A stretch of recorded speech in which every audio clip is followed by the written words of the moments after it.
बिराद गोजोननाय मोनदों जों साननाय बायदि जाफुंदों जों जेहेतु बीटीसी नि बेकग्राउन्डआव थानाय मानसि गतिके जों बीटीसी आबो जों बिराद आखापूर्ण भावे जों सक्सेसफुल जादों आरो बेयाव गोजोननाय मोनदों जे बीटीसी निफ्राय सासे दक्ष मन्त्री बिथां सरण बर' बिथांखौ मन्त्री हिसाबै बिथांमोना कैबिनेट मन्त्री हिसाबै दायित्व होगोन जोंहा जोबोद गोजोननाय दङ आरो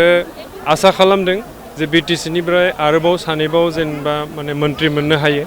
बेखौ जों आसा खालामगोन आरो बयबो पाब्लिकआ बयबो जोंनि बीटीसी बाखिनि रायजो राजाफ्रा आसा खालामदों आरो दिनैनि बे मेहेरगोनां हाबाफारियाव गोबां माने स्टेटनि चिफ मिनिस्टारफोर फैनो हादों आरो जोंनि गाहाय नरेन्द्र मोदी बिथां अमित शाह बिथां गासैबो सफैनो हादों जों जयै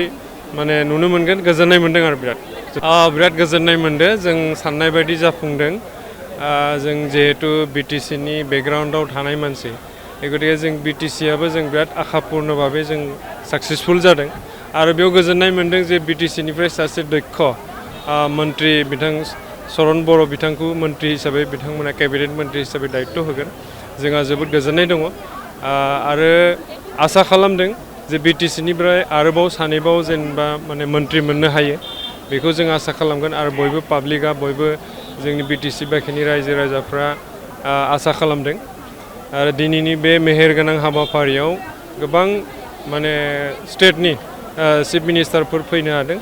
आरो जोंनि गाहाय नरेन्द्र मोदी बिथां अमित शाह बिथां गासैबो सफैनो हादों जों जयै माने नुनो मोनगोन गोजोननाय मोनदों आरो बिराद